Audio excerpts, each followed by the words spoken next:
with this podcast, I want to talk about this concept of integrity because I've been learning a lot about it. I've had a lot of really interesting experiences over the past, just even the past couple weeks, but they're all related to business, but also other areas of life, things that I'm working through with clients, things that I'm finding within myself. So today we're going to do a masterclass on integrity.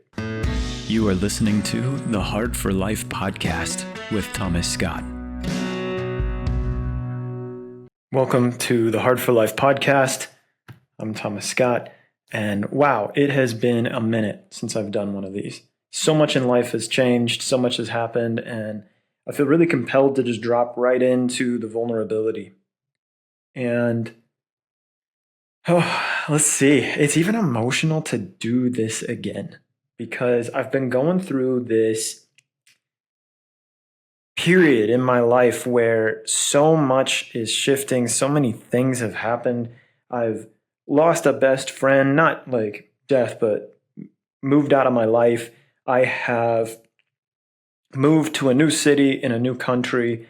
I have been deepening my relationship with Taylor and done everything from planning a wedding to postponing a wedding to re-entering the Matrix, which is fucking wild to me. I've been out of it for so long. And so this episode today is really just a sharing of all of the lessons that I've learned over the past, we'll say 6 months since I recorded my last episode that I posted. And it's been wild because I have this backlog of recorded episodes. I haven't been just not recording, but I have not felt compelled or inspired to edit anything. And that's been a challenge for me to not push myself or force myself to do it because I really don't fucking want to do it. And today I had this realization while I was sitting at this place called Barton Springs Pool here in Austin, Texas, and realizing the amount of freedom that I have in my life at this stage of my life where I don't have children, I don't have really any strong commitments other than to build my business and to my current clients. And even that, I have so much time freedom, like an amazing amount of time freedom. And so I spend my time hiking and running and connecting with community and talking to my family. And I'm also in this unique place of birthing a brand new business. And that's always a vulnerable place to be when you go to create a new business. And this will be somewhere around my 6th business. Without taking the time to count them all right now, off the top of my head, I believe I'm around the 6th business that I'm starting. And I've been running this one for about 6 months. And it's in this really annoying place. This really crunch space in a new business. I've actually got 2 that I'm running at the same time. One is called Brothership, one is called Kingmakers. And navigating this period where I've heard Alex Hormozi talk about it, you start with uninformed optimism, and it's this arc. I'll go a little lower so the camera can see me. Uninformed optimism, where you're going up this peak, and then you drop into this valley of despair. Because once you go, and you'll even have some wins when you first start a business. There's this beginner's luck, this energy that happens. I have it in most businesses I've started where I'll get a lot of momentum, and then I'll hit a point, and it'll start to go like this. And that's when you drop into what's called the valley of despair. And if you can make it through that, cross that chasm, you will make it back into what's called informed optimism. Well, I'm still deep in the valley of despair right now with Kingmakers, which is so interesting to me because it's doing well on paper, but it's not doing what I want it to do. It's not scaling at the rate or the degree that I believe is being asked of me. And so it calls into question the integrity of what I'm even doing. And so with this podcast, I want to talk about this concept of integrity because I've been learning a lot about it. I've had a lot of really interesting experiences over just even the past couple weeks. But they're all related to business, but also other areas of life, things that I'm working through with clients, things that I'm finding within myself. So today we're going to do a masterclass on integrity. And so with that, let's talk about integrity as like a metaphor. When I think of integrity, I think of a boat on water, like a boat that has strong integrity. It floats, it doesn't sink, it doesn't have leakage, it doesn't have holes that will not allow it to get to its destination. And so when we talk about integrity, we can think about leaky energy in so many ways. And as a man, I grew up with highly leaky energy. And that leaky energy, like these holes in our sovereignty, can come from a number of different places. For me, addiction was a huge doorway for it. And I didn't even know. So many people are so unaware of what happens when we open different doors and then allow them to stay open. And so addiction's a big one. And especially addiction, like in my case, the things I was addicted to were porn, amphetamines, and video games. Those were my big ones, like really big ones. Cigarettes at one point, like other things that I was able to kick pretty easily. But the lesson or the growth opportunity here is to see how like any one of these channels of addiction, but also in anywhere in your life that you're doing something that is out of integrity with who you know you are called to be, or your best self, or in relationship, especially in relationship. I'm coaching all these guys that are in relationships. And man, there's so many integrity leaks on both sides with both partners. But we're going to open this up a little bit more. I'm going to give you more with it. So let's see where to begin.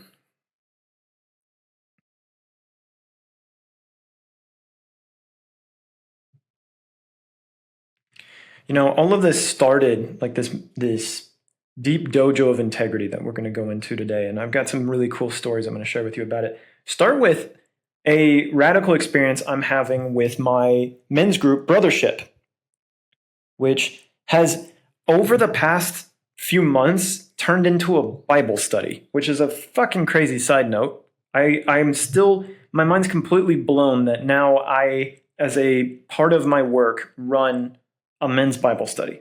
Having been raised Catholic, fallen away completely, gone full-blown atheist, and then found my own way to spirituality through many of the New Age and shamanic traditions, and to come full circle all the way back to this text and to a relationship with Christ consciousness, but in a way that is very deeply personal, that is really not grounded in any religion, but cherry picks very honestly, I cherry pick from various traditions for what suits me, because I have the option and the right to do that, because I'm a sovereign being, because it's what I choose to do.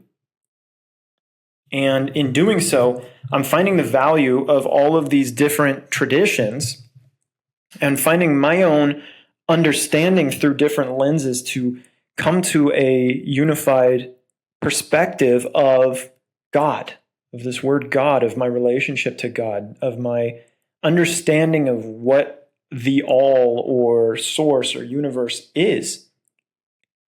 And in doing so, it has magnetized a group of men around me who are all in a similar place. They're all in their own process of understanding what the awakening of Christ consciousness is within themselves, what this idea of God even means to them. We wrestle constantly. Like I wrestle all the time. Is Jesus, the man, my God?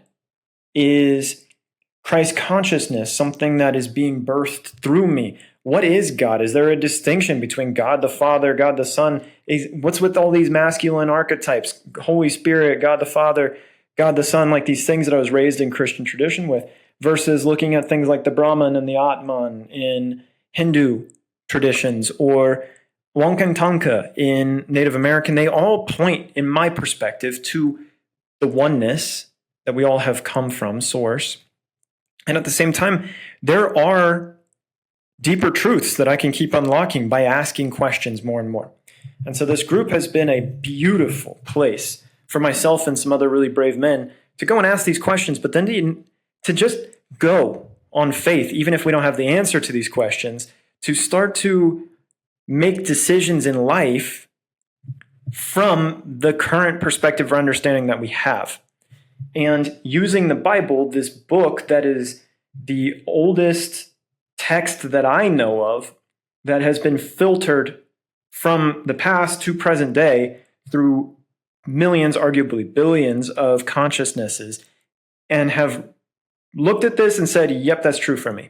And that's really important, because if I go and channel a message from God, if I'm like, hey, God spoke to me, here's the truth, that hasn't been tested by a lot of other people. That might be true for me. It's a subjective truth, but it might not be true for everybody.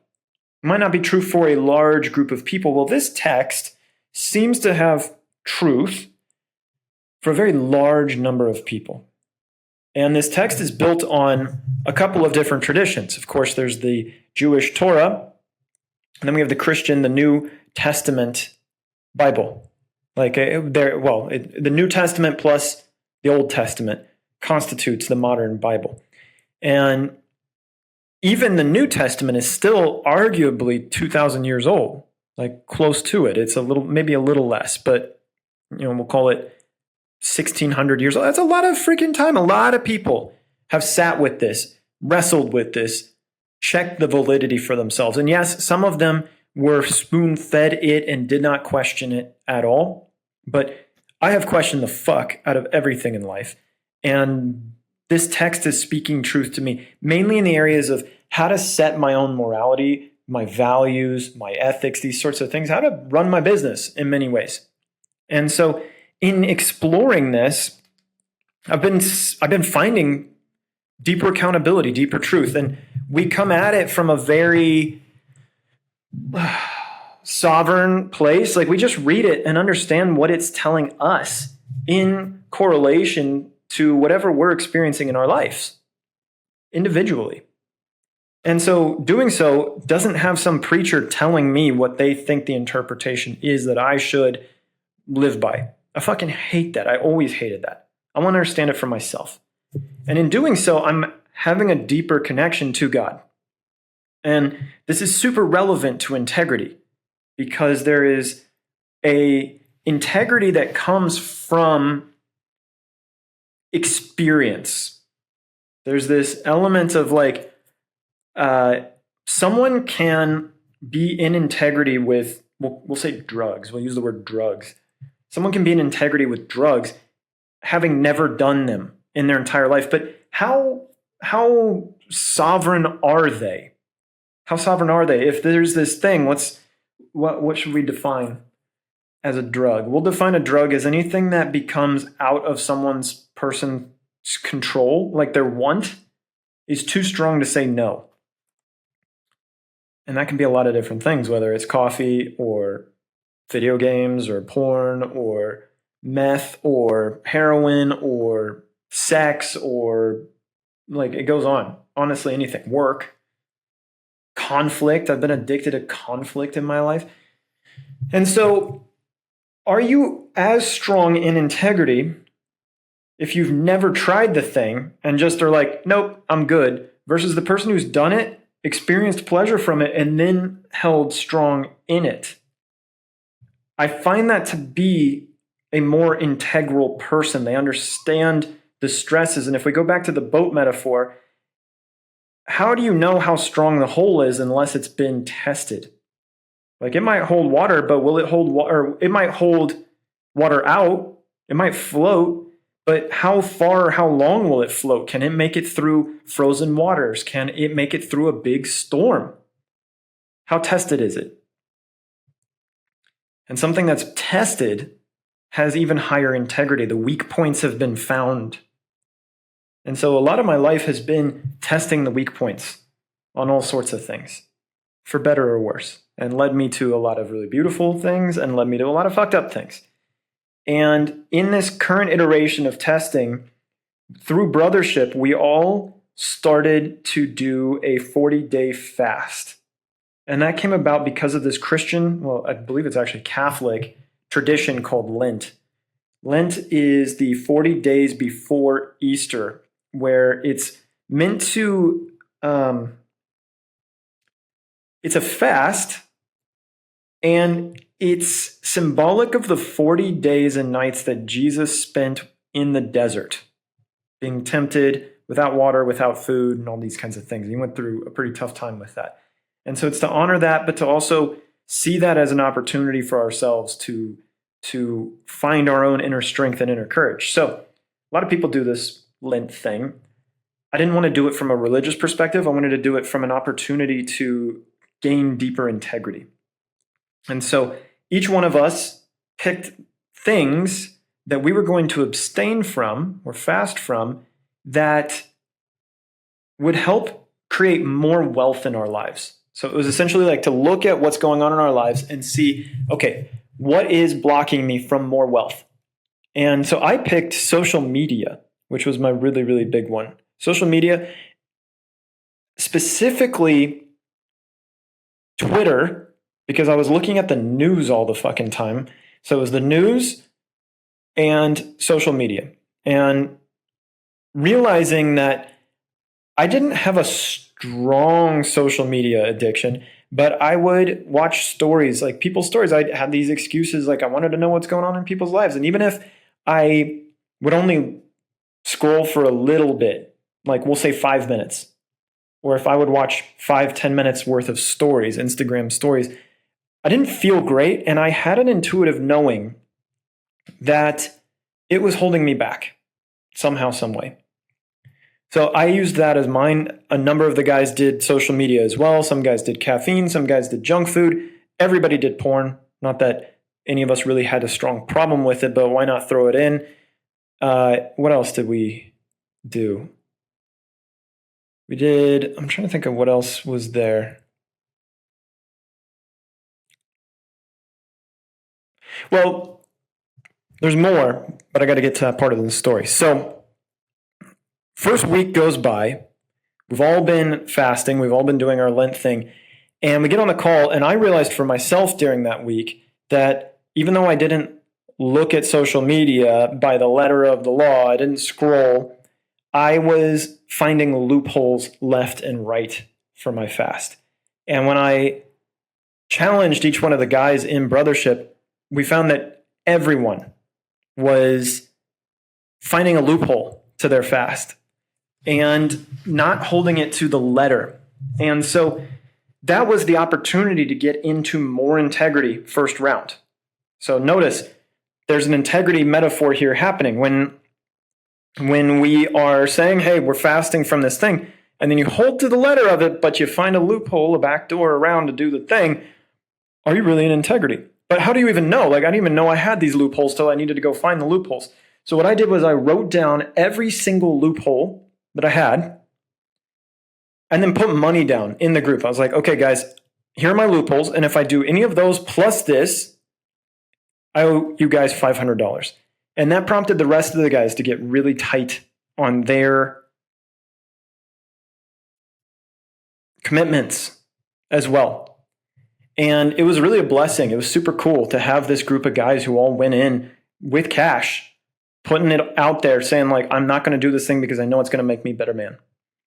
And then the integrity became very tested because it became, how honest are you going to be with yourself? How honest are you going to be with the group? All of these kinds of things. How honest are you going to be to let other men support you when you're feeling like you need to go to one of these things to distract from? And what I found within 2 to 3 weeks was that it showed me radically how much social media was taking me out of my creative energy or my creative flow.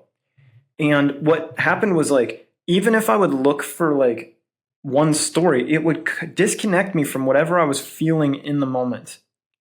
And also these crazy lies that we all tell ourselves that, like, well, my business is on social media, so like I've got to get on and I have to look at stuff. No, you can fucking get on, make your post, and then get back off. You don't have to watch other people's stories. You definitely don't have to scroll. I know from firsthand experience that I was able to go on, make a post, and then get back off. It's just willpower. It's just integrity. That's what it really comes down to.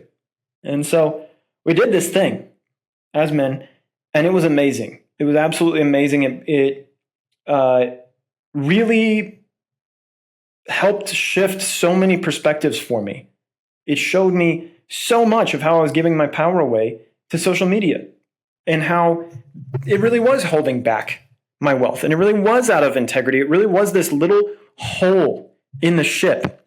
And what was crazy is whenever I would distract on social media, it would open up the door for me to distract more, whether that was YouTube videos or other things. And so I found that in place of social media, I wanted to drink wine. I wanted to do a number of other things. And so I put more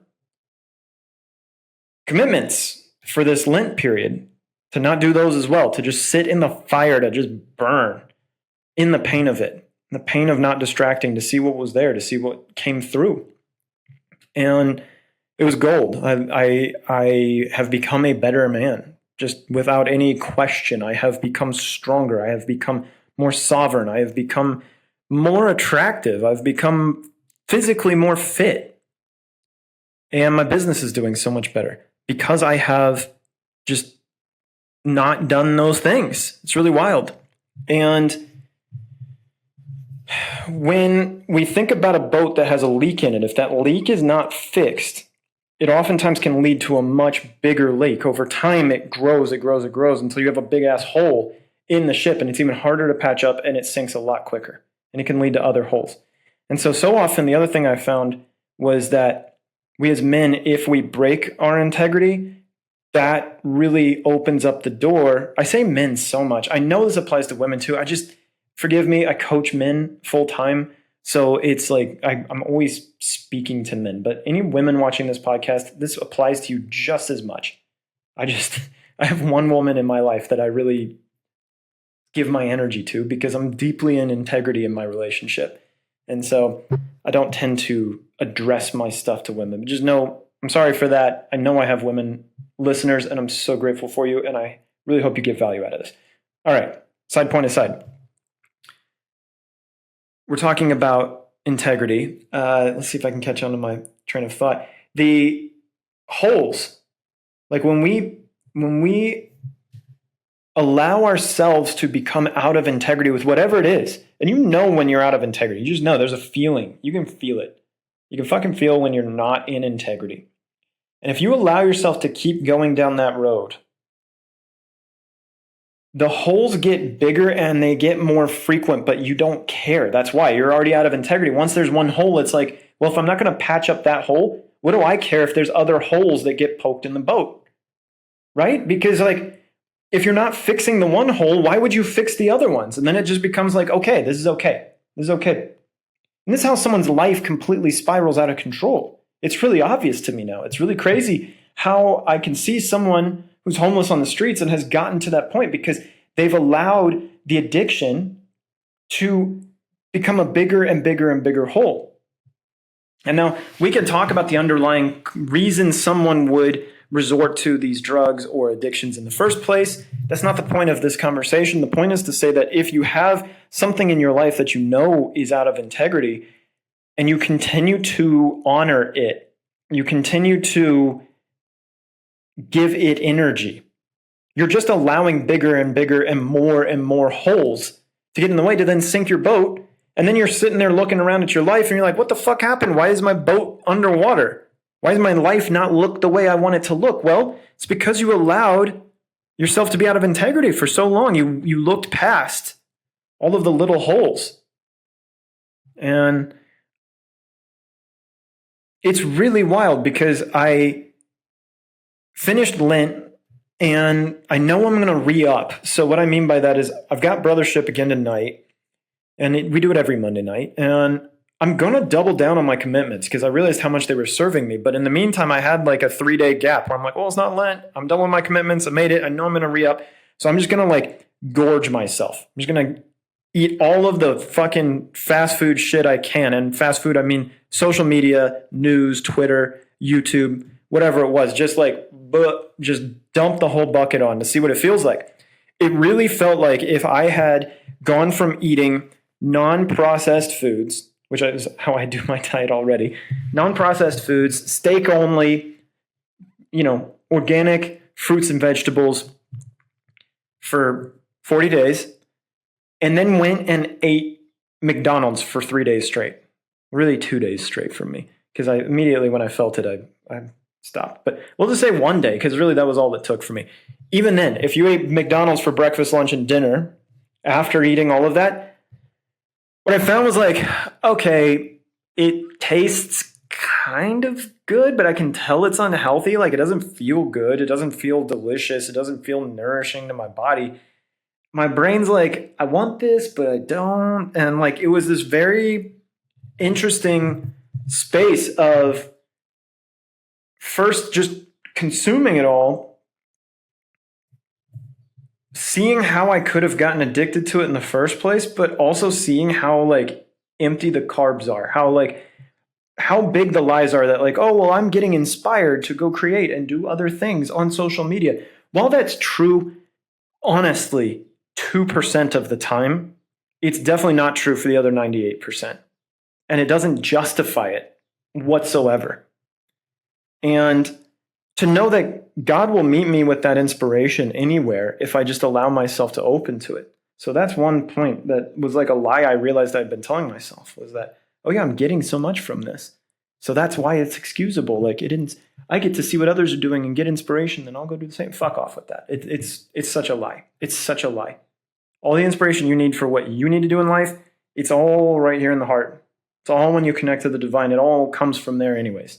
So do you want to filter it through someone else's fucking body and lens and mind and all this stuff, or do you want to have it come straight through from you? And if you don't know how to have it come straight through from you, that's a great opportunity to pause and get connected again. Get connected to source. Take a break. See if you can find it. But that aside, I realized how fucking empty this stuff is. I was just like, oh my God, this is disgusting. But then the next day, I was like, well, but I'm going to start my fast again on Monday. So I'll just do it again. That moment, I could feel the leaky hole open to a very big hole. I woke up the next day and I just got on social media, which is something I haven't done in forever. And it's like, it was like, it's not that I haven't done it in forever. That's an exaggeration. It's that I haven't scrolled or consumed social media, like actually heavily processed it, especially first thing in the morning. And in doing so, I could feel how big the hole in my ship got. And I even had a moment where I'm like, whatever. Do I even fucking care? And that was crazy. That was the big realization that I'm feeling so compelled to share here on this podcast today, is to say that, like, oh my God, if you can't even feel where you're out of integrity with this, or how big the leak is, or how many leaks there are, energetically, spiritually, mentally, emotionally, take a break from it. Give yourself some time. And if you can't go even a week without scrolling or looking at social media, know that you got a problem. There's something there.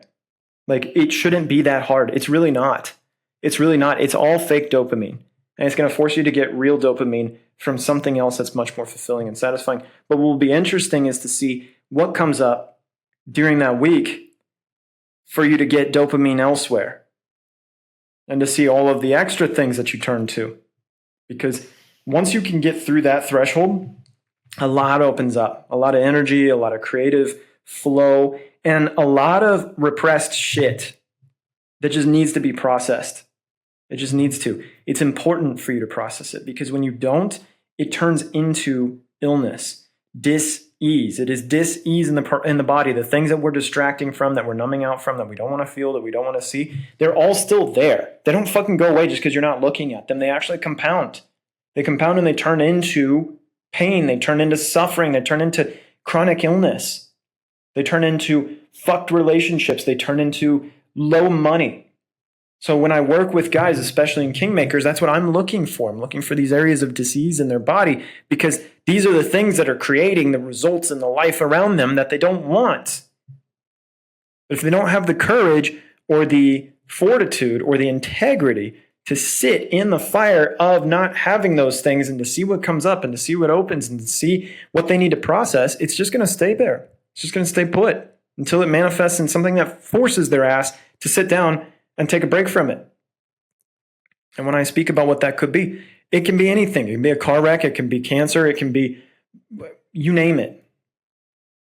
The point is, life is telling you you need to look at something. And if you aren't listening, if you're numbing out, distracting, hiding from it, it's going to get louder.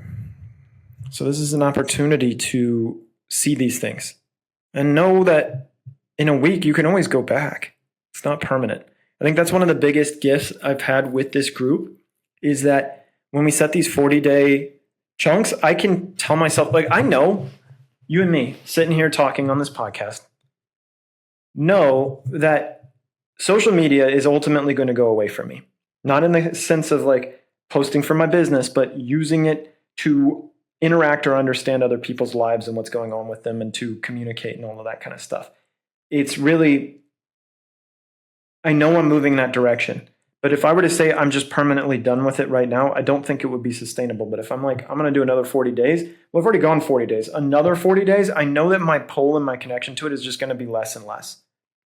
And so the more I do that, I think the more it gives me the ability to distance myself from this in a way that I feel is sustainable. And in doing so, then the integrity can be built because I'm not continuing to create holes, but I'm also not looking at it like I've got to keep this shit patched up for an indefinite amount of time. It's like I'm going to somewhere. I've got a destination. So if I could just keep this patched up for 40 days, if I can just keep bailing the ship out for that long, we'll get to where we need to go. Knowing that each time I will eventually get to the point where I don't need to have that leak ever again. And that's the goal. And it's actually very doable. Every single one of the guys in the group had massive shifts. They all were like, oh my God, this is crazy. Like, I don't ever want to go back to weed. I don't ever want to go back to distractions. And easier said than done when we have trauma that comes up, when someone triggers us, when life's not happening the way that we want it to go. Like the first thing we do is we want to go to the thing that feels good. It's like, well, that feels good and I don't feel good right now, so I want to go do that thing. And sitting with it forces you to heal it. It's just the truth. So, and once you become a man or a woman of strong integrity, that is where you can lead. You can lead yourself, you can lead your family, you can lead a business, you can lead your connection and devotion to God, but God is also going to pour more into you. Because if you think about a boat, again, with this metaphor, if it's got a very flimsy, weak hull, you can't load a lot of stuff into it. You can't hold a lot. Whether that's money, whether that's impact, whether that's legacy, whether that's anything that you feel that you're called to do here on the planet. And when you build that integrity, God can pour more into you because you can hold more. God wants people that can hold a lot to carry this vision of the kingdom. Like if you just think about Jesus, whether he was a man or whether he was God incarnate, we don't need to go into the philosophy of that. Just bear with me on this idea here. If Jesus was not strong enough to hold the mission, he wouldn't have been successful in it. And so it wouldn't have served God to give him all of this impact. Like think about the impact this man has created, a ripple effect across time and humanity. I mean, I don't think there's another human being on this planet that has had the volume of impact that this man had. And it can be argued that, well, that was only possible because he was God. I think that actually is counter to the message he was here to share. I think whether he was God or just man doesn't matter so much because the fact that he was man gives an invitation. It's not that because he was God, he is somehow able to do things that we mere mortals can't do. Everything he was saying, even at the end of time, he said that you will do all of these things and more. And many of the apostles did. Peter was crucified upside down. Fuck. Like even more horrifically than Jesus was. Now, did Peter take on all of the sins of the entire world? Arguably not. But the point here is that Jesus did these things as a man to show what we are capable of as humans. And so the invitation is for us to become highly integral so that God can give us a lot to carry. Those of us that are here to serve, those of us that are leaders of the new earth, those of us that want to lead ourselves and lead our families and grow our wealth and live lives of true purpose and meaning. And so these lessons that I'm sharing with you are hard fought. They have been forged in a very, very hot fire. They didn't come easy. And that's the whole point. Like, even if we talk, we're wrapping up Easter. Easter was yesterday. So I'm still in this kind of liturgical, biblical, Christ energy right now. So this podcast is coming to you from that place, regardless of when you hear it. There is a deep, deep invitation from this resurrection story, this Christ story, for each of us, especially those of us that feel the awakening of Christ consciousness within us, to deepen and strengthen our integrity. And by doing so, we're going to be given so much more opportunity to serve. And to know that true purpose is such a gift, and it comes through from service, truly. So, very honored to gift you with this. And let's see how much time we've been going on this podcast. That's a pretty good one. I think we can wrap it here. So with that, this is also an open invitation, as always. If you want to learn more about Brothership or you want to learn more about Kingmakers, Brothership is really just the entry point. It's $50 a month, and we meet once a week on Monday nights, and it's men only. And it's just a place for guys to come meet in brotherhood, to deepen their connection to God, to understand what truth is for themselves. Kingmakers is a whole different animal. It's a transformational path. One-on-one, we go really hard, we go really deep. That sounds fucking awful. Let me frame that in a different way. I got to speak about this way better than that. It's a place for a man to claim his crown. It's a place for a man to claim his sovereignty in every area of life. It doesn't happen quickly or overnight.